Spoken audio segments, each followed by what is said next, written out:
یہ غریبوں کو کھانا تو کھلاتے لیکن دکھاوے کے لیے، یہ مسکینوں کی مدد کرتے مگر دکھاوے کے لیے، یہ کعبہ کا طواف کرتے، اپنے بتوں کی عبادت کرتے مگر وہ بھی دکھاوے کے لیے۔ دعوت بہت لاجواب تھی۔ جلدی جلدی بولو، اب کیا مانگنے آئے ہو؟ قاسم کے گھر کھانے کو کچھ نہیں ہے، اگر آپ تھوڑا اناج دے دیتے تو مہربانی ہوتی۔ تم لوگ تو روز بھوک کا رونا لے کر آ جاتے ہو۔ ہر جمعرات میں پورے مکہ کے لیے 2 بڑھیا اونٹ ذبح کرواتا ہوں۔ صحیح کہا، بالکل۔ پھر بھی تم لوگوں کی بھوک نہیں مرتی۔ دیکھ لیجئے اگر کچھ ہو سکے۔ چلو بھاگو یہاں سے، بعد میں آنا۔ قبیلے کے سرداروں کے اس رویے نے مکہ کے اندر ایک ایسا ماحول پیدا کر دیا جس میں غریب، بے بس اور لاچاروں کے لیے کوئی جگہ نہیں تھی۔ وہاں صرف طاقت کا بول بالا تھا۔ یہ پیسے اور طاقت والے لوگ جس طرح چاہتے اس طرح غریب اور مسکینوں کے ساتھ پیش آتے، اپنے غلاموں کو بری طرح ٹریٹ کرتے، اور سب سے بڑی بات، یہ اونچ نیچ، بھید بھاؤ، ظلم کرنا ان کے لیے کوئی گناہ نہیں تھا، بلکہ ان کے لیے ایک عام بات تھی، ایک نارمل کلچر تھا۔ میں نے سوچا تم سب کو بتا دوں، کل سے 5 سال کے بچے بھی ہماری غلامی کریں گے۔ جتنی جلدی شروع کریں گے اتنی جلدی سیکھیں گے۔ اور ہاں، کوئی بیماری بخار کا بہانہ نہیں، سمجھے؟ اور جب پیغمبر محمد صلی اللہ علیہ وسلم نے اسلام کی دعوت دی تو ان لوگوں کو یہ بات سب سے زیادہ چبھتی تھی کہ آپ غریبوں کی حمایت کرتے ہیں، انہیں برابر کا حق دیتے ہیں۔ ان لوگوں کو لگتا تھا کہ اگر یہ کالے حبشی لوگ ہمارے غلام نہیں رہیں گے تو ہمارے کام کون کرے گا؟ کیا ہم ان کے ساتھ بیٹھ کر کھانا کھائیں گے؟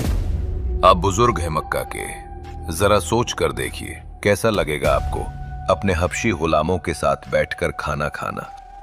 وقت رہتے کچھ کیجئے ورنہ یہ پریشانی اور بڑھ جائے گی۔ تم ٹھیک کہتے ہو عقبہ، ہم ابو لہب سے بات کرتے ہیں تاکہ وہ اپنے بھتیجے کو سمجھائے۔ بہترین خیال ہے۔ اور ایک دن آپ صلی اللہ علیہ وسلم نے وہ کیا جس نے امیری اور غریبی کے بیچ کی دیوار کو گرا کر انسانیت کا پرچم سب سے اونچا کر دیا۔ مکہ کی ہوا اس دن کچھ زیادہ ہی خاموش تھی۔ جلتا سورج آسمان سے کعبہ کو نہار رہا تھا، اور انہی گلیوں میں ایک چھوٹا سا ننھا یتیم لڑکا پھٹے پرانے کپڑے پہنے سر پر دوڑ رہا تھا۔ یہ مکہ کا سب سے کمزور انسان تھا۔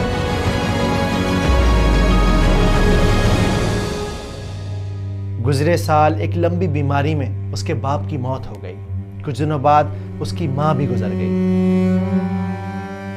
اب اس کے پاس نہ باپ کی شفقت تھی، نہ ماں کی محبت، نہ کسی قبیلے کا سہارا تھا، نہ کسی بڑے کی سفارش۔ وہ بس اکیلا تھا، بے انتہا اکیلا۔ لیکن پھر بھی اس یتیم کے دل کے ننھے سے کسی کونے میں ایک امید بچی تھی کہ شاید آج ابو جہل اس کا مال لوٹا دے گا، وہ مال جو اس کے باپ نے کچھ سال پہلے امانت کے طور پر ابو جہل کے پاس رکھا تھا۔ یہ امانت بڑی ذمہ داری ہے میرے اوپر رشید، جلدی ہی مجھ سے لے لینا۔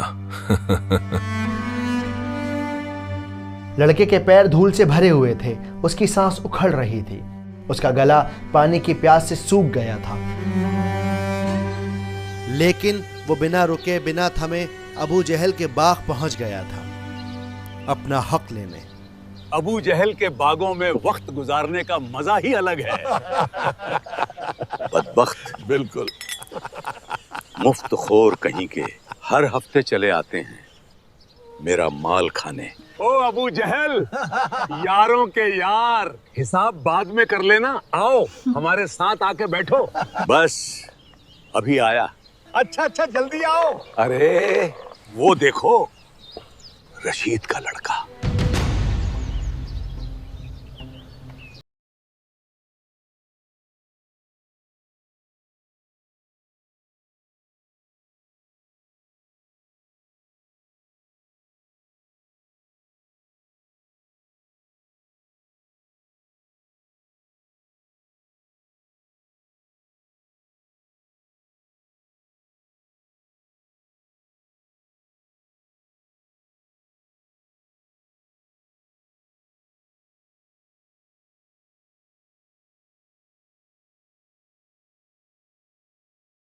بیچارہ بچہ۔ ابو جہل کا یہ رویہ دیکھ کر بچے کا دل ٹوٹ گیا، بالکل اس طرح جس طرح زمین پر گر کر کانچ ٹوٹ جاتا ہے۔ اگر دوبارہ یہاں نظر آیا تو تیری کھال کھچوا دوں گا۔ بڑا ظالم ہے ابو جہل۔ اس کی آواز بھرا گئی، اس کی آنکھوں میں سمندر تیر گیا۔ اس نے کچھ کہنا چاہا لیکن وہ کچھ کہہ نہ سکا۔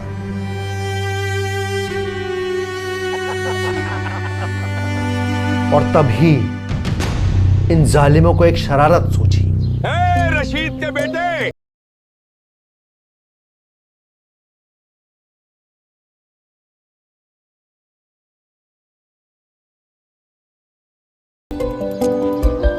بہت غلط کیا ابو جہل نے بیچارے کے ساتھ۔ کوئی بات نہیں، دیکھ تیرا مال صرف محمد ہی دلوا سکتے ہیں۔ جا ان کے پاس جا۔ ان ظالموں کو ارادہ یہ تھا کہ یہ اللہ کے نبی اور ابو جہل کے بیچ ہونے والی جھڑپ دیکھیں گے، مزے لیں گے۔ انہیں کیا خبر کہ اب جو ہونے والا ہے اس کی گواہی خدا آسمان دے گا۔ اب ہوگی خوب تفریح۔ ارے دوڑ کے جا بیٹا، شاباش۔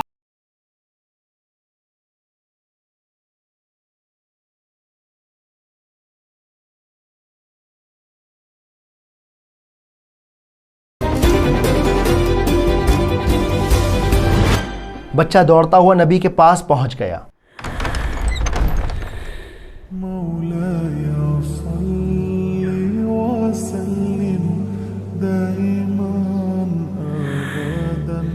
اس نے انہیں ساری بات بتائی اور اس کی بات سنتے ہی اللہ کے نبی فوراً کھڑے ہو گئے۔ انہوں نے اس کا ہاتھ تھاما، وہ ہاتھ جس کو آج تک سب نے جھٹکا تھا۔ بچے کا دل ایک عجیب سکون سے بھر گیا۔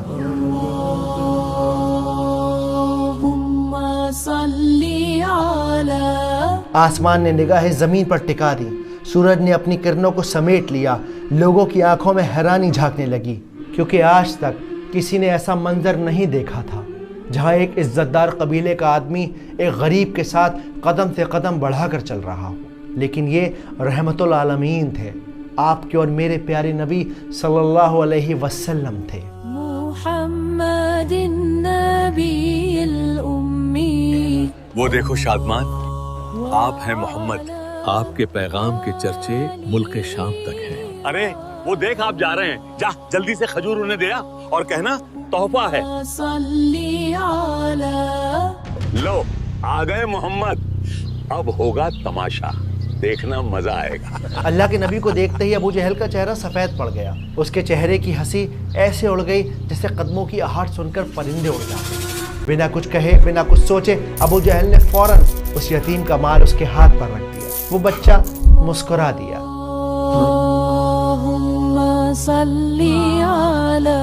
باقی قبیلوں کے ظالم سردار دور کھڑے یہ ماجرا دیکھ رہے تھے۔ یہ ابو جہل ایسے کیوں جم کر کھڑا ہے؟ سمجھ میں نہیں آتا کیا معاملہ ہے۔ اللہ کے نبی اور بچے کے جانے کے بعد یہ لوگ ابو جہل کے پاس آئے۔ انہوں نے اس سے کہا کہ یہ کیا معاملہ ہے ابو جہل، کیا تم ایمان لے آئے ہو؟ ابو جہل نے کانپتی ہوئی آواز میں جواب دیا، کعبہ کے بتوں کی قسم، محمد کو دیکھ کر ایسا لگا کہ کوئی انجانی طاقت مجھے مٹی میں ملا دے گی۔ صحیح بخاری، صحیح مسلم، مسند امام احمد کے علاوہ تفسیر کی تقریباً ہر کتاب میں اس واقعے کو سورہ ماعون کے ساتھ جوڑا گیا ہے۔ اللہ سبحانہ وتعالیٰ نے اس صورت میں کسی شخص کا نام نہیں لیا۔ جب مکہ میں سورہ ماعون نازل ہوئی تو ہر سردار کو ایسا لگا جیسے اس کا پردہ فاش کر دیا گیا ہو، جیسے یہ صورت اس کے لیے نازل کی گئی ہو۔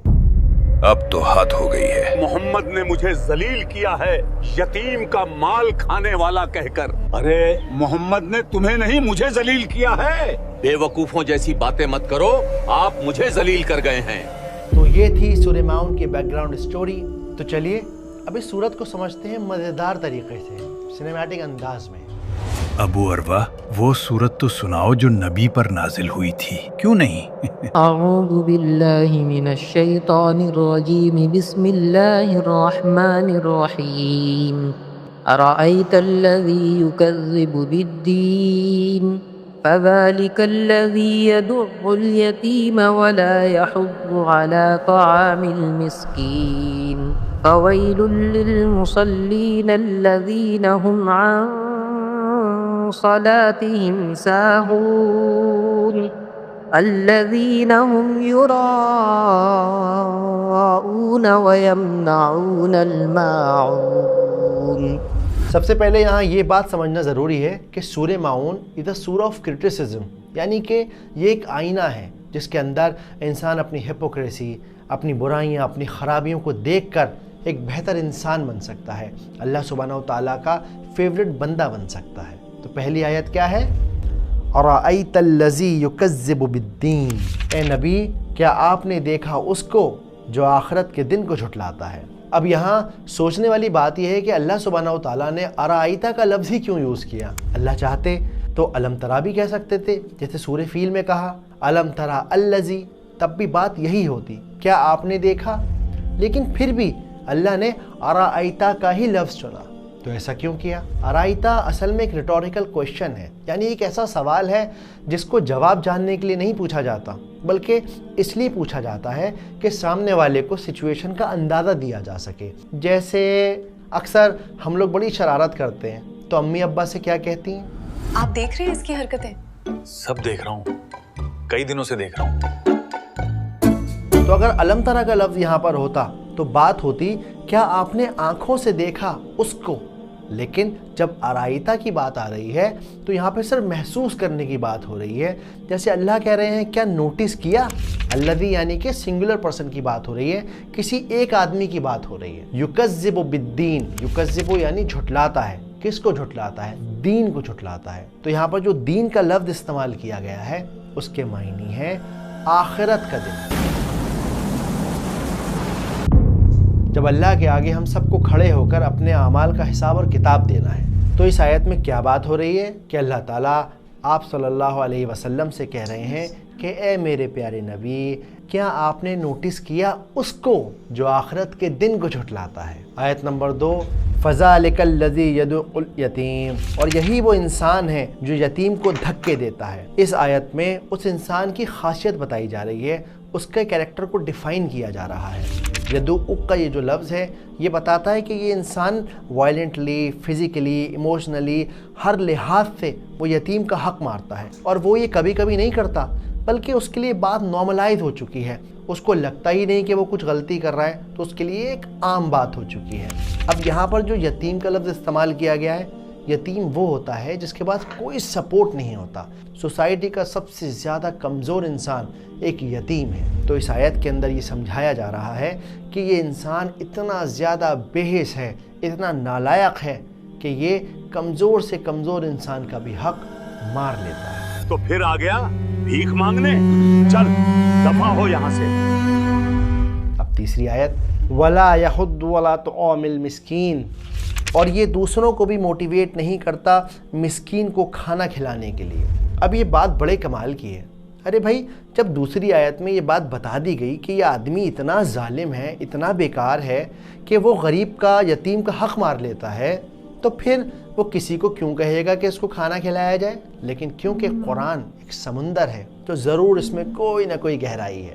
چلیے اسے ذرا چھو کر دیکھتے ہیں۔ اب یہاں پر جو لفظ ہے نا علی طعام المسکین، اس کے بارے میں علماء یہ کہتے ہیں کہ اگر یہاں پر اطعام المسکین کا لفظ ہوتا تو اس کا مطلب ہوتا کہ صرف کھانا کھلانا یا چیریٹی کرنا یا احسان کرنا، لیکن یہاں پر طعام المسکین کا لفظ استعمال کرنے سے یہ بات صاف ہو گئی کہ یہ جو کھانا آپ مسکین کو کھلانے والے ہیں یہ کوئی احسان نہیں ہے، بلکہ یہ اس مسکین کا ہی کھانا ہے جو تم نے اپنے پاس دبا رکھا ہے۔ یہاں پر لا یحض کا جو لفظ ہے یہ بتا رہا ہے کہ وہ انکریج ہی نہیں کرتا کھانا دینے کے لیے یا کھانا کھلانے کے لیے۔ تو اس آیت میں اس کی دوسری خاصیت بتائی جا رہی ہے کہ یہ خود تو حق مارتا ہی مارتا ہے، دوسروں کو بھی انکریج نہیں کرتا کہ وہ مسکین کو کھانا کھلائیں، اس کو اس کا حق دیں، بجائے اس کے کہ وہ کھانا نہیں کھلاتے، بلکہ یہ کہ انہوں نے کہا وہ کھلانے پر کسی کو آمادہ بھی نہیں کرتے، گویا کہ اسی اندیشے سے کہ کہیں پلٹ کر اس سے نہ کہہ دیا جائے کہ تم کھلاؤ۔ چلیے اب آیت 4 اور 5 کو سمجھتے ہیں۔ اب یہاں سے نوٹ کرنے والی بات یہ ہے، آیت نمبر 1، 2 اور 3 کے اندر سنگولر پرسن میں بات ہو رہی ہے، اب پورے گروپ کی خاصیت بتائی جائے گی۔ فَوَيْلٌ لِّلْمُصَلِّينَ الَّذِينَ هُمْ عَنْ صَلَاتِهِمْ سَاهُونَ، تو ایسے نمازیوں کے لیے بربادی ہے جو اپنی نمازوں کی طرف سے غافل رہتے ہیں۔ ویل یعنی کہ افسوس ہے، بے انتہا افسوس ہے، ہلاکت ہے، بربادی ہے۔ اس کے علاوہ جہنم کے اندر ایک وادی ہے جس کا نام ویل ہے۔ ویل کا لفظ میں نے عرض کیا، جہنم کی ایک ایسی وادی کا نام بھی ویل ہے جس سے خود جہنم پناہ مانگتی ہے۔ اور ویل سے پہلے یہ جو فا کا استعمال کیا گیا ہے، اس سے ڈائریکٹ کنیکشن بن جاتا ہے پچھلی 3 آیتوں کے ساتھ، یعنی کہ بربادی ہے، ہلاکت ہے ان لوگوں کے لیے جن کے اخلاق بیکار ہیں، جن کی بات پچھلی 3 آیتوں میں کی گئی ہے۔ اب یہاں کچھ اللہ کا خوف رکھنے والے نمازی لوگ کہیں گے، کیا میری نمازوں کے لیے بھی اللہ تعالیٰ نے یہ کہا ہے کہ مجھے جہنم ملے گی؟ کیونکہ میں بھی تو اپنی نماز میں اکثر بھول جاتا ہوں یا بھول جاتی ہوں۔ اسکالرز کہتے ہیں کہ اگر یہاں پر فی صلاتہم ساہون کہا جاتا تو بات ہوتی کہ وہ بھول جاتے ہیں اپنی نمازوں کے اندر، ان دا پریئر، لیکن یہاں کیا بات ہو رہی ہے؟ ان صلاتہم ساہون، یعنی وہ اپنی نمازوں سے ہی غافل ہیں، about the prayers not in the prayers۔ Scholars کے اکارڈنگ نماز میں بھول جانا کوئی عیب نہیں، کوئی برائی بھی نہیں، کیونکہ بار بار آپ اپنے آپ کو واپس سے لے کر آتے ہیں اور پھر سے نماز میں فوکس کرتے ہیں۔ آپ صلی اللہ علیہ وسلم کی زندگی میں بھی ایک ایسا موقع آیا کہ اللہ سبحانہ وتعالیٰ نے انہیں نماز کا ایک حصہ بھلوا دیا تاکہ امت کو یہ سکھایا جا سکے کہ سجدہ سہو کیسے کرتے ہیں، نماز بھول جانے پہ ہمارا کیا ایٹیٹیوڈ، کیا رویہ، کیا طریقہ اختیار ہونا چاہیے۔ تو اگر آپ کو سہو کبھی ہوتا ہی نہ تو امت کو کیسے معلوم ہوتا کہ اگر نماز میں سہو ہو گیا تو کیا کروں؟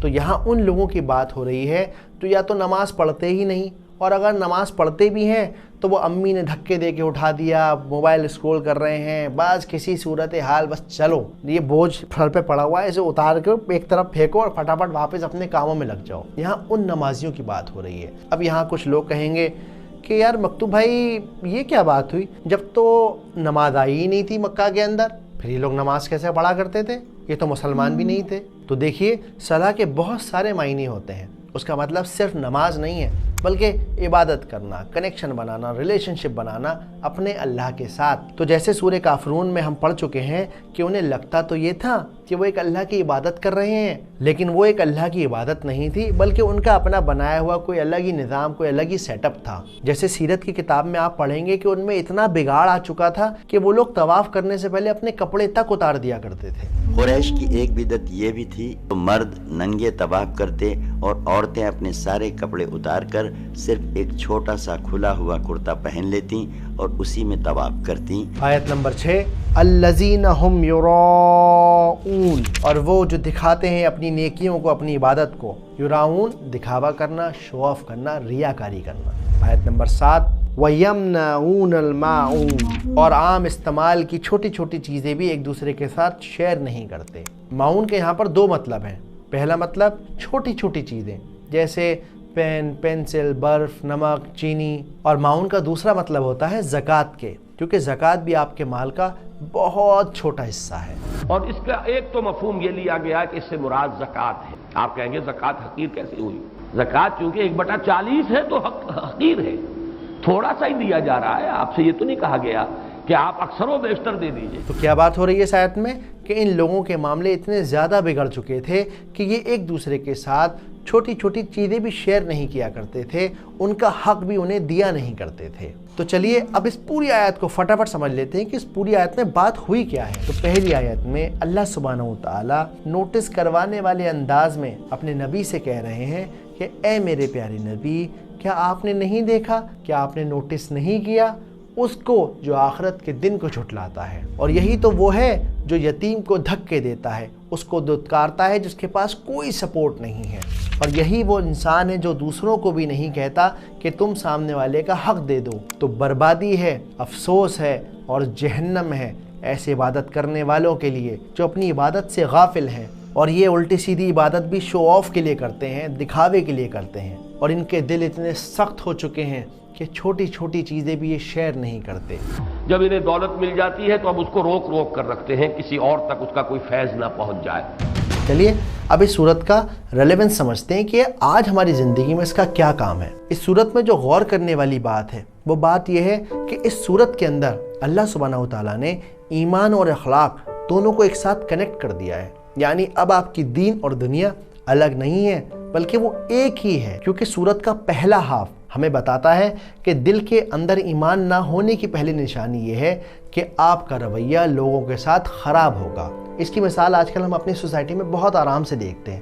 لوگ کام کروانے کے بعد پیسے نہیں دیتے، نوکریوں میں تنخواہوں کو لیٹ کر دیا کرتے ہیں، محنت کرنے والوں کا پسینہ سوکھ کے نمک ہو گیا لیکن آپ کی جیب سے اس کا حق نہیں نکلا۔ بڑا بھائی بڑی بہن یا کسی کا گھر میں انتقال ہو گیا، آپ اس کے بچے کو اپنے گھر لے آئے، اب جی کہنے کو تو بڑا احسان کیا جا رہا ہے لیکن اپنی اولاد تو پسری پڑی ہے اور یہ بیچارہ یتیم آپ کے گھر کے سارے کام کر رہا ہے اور آپ کو کوئی فرق بھی نہیں پڑ رہا، کیونکہ آپ کے لیے اتنا نارمل ہو چکا ہے یہ کہ آپ کو لگتا ہی نہیں ہے کہ آپ کوئی خرابی یا کوئی برائی کر رہے ہیں یا کسی کا کوئی حق مار رہے ہیں۔ بیچارے یتیم سے تو بہت کام لیتی ہے۔ ارے جاؤ باجی، گھر میں رہتے ہیں تو ہاتھ تو بٹانا ہی پڑتا ہے، تھوڑا اپنے لاڈلے سے بھی کروا لیا کر۔ اللہ سبحانہ وتعالیٰ نے اس ہی ایٹیٹیوڈ رکھنے والے لوگوں کی عبادت پر ویل کہا ہے، جہنم کا عذاب ان کے لیے لکھا ہے، کیونکہ یہ ہو ہی نہیں سکتا کہ ایک انسان جو اللہ کا خوف رکھتا ہو وہ کسی کا مال روک لے۔ اسے تو ہر وقت کی فکر سوار رہے گی کہ بھیا ایسا نہ ہو کہ اگلے پل میری آنکھیں بند ہو جائیں اور میں اس کی پیمنٹ نہ دے پاؤں۔ سورہ کا سیکنڈ ہاف ہمیں بتاتا ہے کہ وہ نمازی جو نماز کو ٹال کر پڑھتے ہیں، تو آپ اپنی نمازوں سے بہت زیادہ غافل ہیں۔ آپ کو لگ تو رہا ہے کہ آپ نے نماز پڑھ لی، ٹکریں مار کے آپ آ گئے، لیکن اصل میں آپ نے عبادت نہیں کی، آپ نے صرف ایک دکھاوا کیا، ایک بوجھ اتارا۔ اینا وقت نکل رہا ہے، نماز پڑھ لو۔ ابھی 10 منٹ ہے، پڑھ لوں گی، تم اپنی پڑھ لو۔ تو ان کنکلوژن یہ صورت ہمیں ایک فارمولا دیتی ہے۔ کیا ہے وہ فارمولا؟ آخرت پر ایمان پلس اچھا اخلاق پلس بار بار بہترین عبادت کی کوشش کرنا از اکول ٹو ونڈرفل ایمان۔ Islam is that simple. Wallahi, it is that simple. Everything else is just the details. اب آخری بات، ٹھیک ہے میں سمجھ گیا لیکن اب مجھے لگ رہا ہے کہ شاید میں تعامل مسکین والی کیٹیگری میں ہوں۔ نہیں، اب مجھے لگ رہا ہے کہ میں شاید ساہون والی کیٹیگری میں ہوں، تو میں ایسا کیا کروں؟ بہت سمپل ہے، میرے خیال میں 3 کام کر لیں گے تو ہم لوگ انشاءاللہ تعالی اللہ کے فیوریٹ بندے بن جائیں گے۔ وہ کیا کرنا ہے؟ سب سے پہلا کام، اگر آپ نے کسی کی پیمنٹ روکی ہوئی ہے، کسی کا حق روکا ہوا ہے، آپ کی زکوٰۃ رکی ہوئی ہے، فٹافٹ اس بوجھ کو اتاریں، جلد سے جلد دے کے اس سے نپٹارہ حاصل کریں۔ دوسرا کام، جیسے ہی اذان ہو فوراً ارادہ بنا لیں کہ اب مجھے نماز پڑھنے جانا ہے، میں نماز کو ٹالوں گا نہیں، آخری وقت پر اپنی نماز نہیں پڑھوں گا، تاکہ ہم ان صلاتہم ساہون والی کیٹیگری سے باہر ہو جائیں۔ تیسری بات، خود بھی شیئرنگ سیکھیں اور اپنے بچوں کو بھی شیئرنگ اور کیئرنگ سکھائیں۔ میں جانتا ہوں امیوں کے لیے کبھی کبھی تھوڑا مشکل ہو جاتا ہے، وہ چاہتی ہیں کہ پورا پراٹھا گڈو ہی کھائے، لیکن اس سے لائف میں آگے جا کے گڈو بڑا کنجوس، بڑا بخیل ہو جائے گا نا، تو اس کو شیئرنگ اور کیئرنگ سکھائیں تاکہ آپ یمنعون الماعون والی کیٹیگری سے باہر نکل پائیں۔ گڈو، ایک پراٹھا ایکسٹرا رکھ دیا ہے، فرینڈز کے ساتھ شیئر کرنا ہے، ٹھیک ہے؟ امید کرتا ہوں ویڈیو پسند آئی ہوگی، بات سمجھ آئی ہوگی۔ میرا مقصد ہے کہ میں قرآن کو اتنے سنیمیٹک انداز اور آسان طریقے سے سمجھاؤں کہ اس سے آپ کے اندر ایک شوق پیدا ہو، آپ جا کے خود کتابیں پڑھیں۔ سو واو، بہت ہی بیوٹیفل ویڈیو تھی، اور جیسے کہ اس پوری جو سورہ الماعون کے بارے میں انہوں نے سمرائز کیا وہ یہ کہ کلیئرلی ہمیں 3-4 چیزیں بتاتا ہے، جیسے کہ آخرت کے دن پہ یقین رکھنا۔ تو اوبیسلی کہتے ہیں نا کہ جب ہر چیز کو فنا ہونا ہے، زندگی ملی ہے تو پھر موت بھی آنی ہے، اس کے بعد پھر وہ اینڈ نہیں ہے بلکہ اس کے بعد ایک ایور لاسٹنگ لائف اسٹارٹ ہونے والی ہے۔ تو آخرت کا دن ہے، اور پھر چاہے وہ کسی بھی ریلیجن سے تعلق رکھتا ہو، تو ہے کہ ہمیں مرنے کے بعد ایک دوسری جگہ بھی جانا ہے۔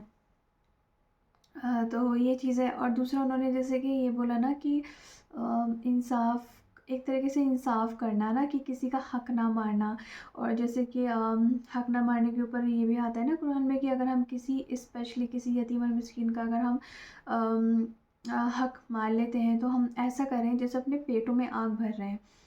تو یہ چیز ہے کہ کسی کا حق نہ مارنا، جسٹس کے ساتھ رہنا، اور یہ چیز ہے گڈ کیریکٹر۔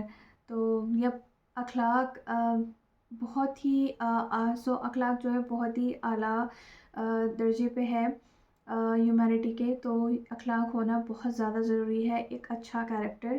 اینڈ اور also without good character we can not survive. And جیسے انہوں نے بولا شیئرنگ از کیئرنگ، تو یا شیئرنگ دیکھا جائے تو this whole world is running after sharing and caring.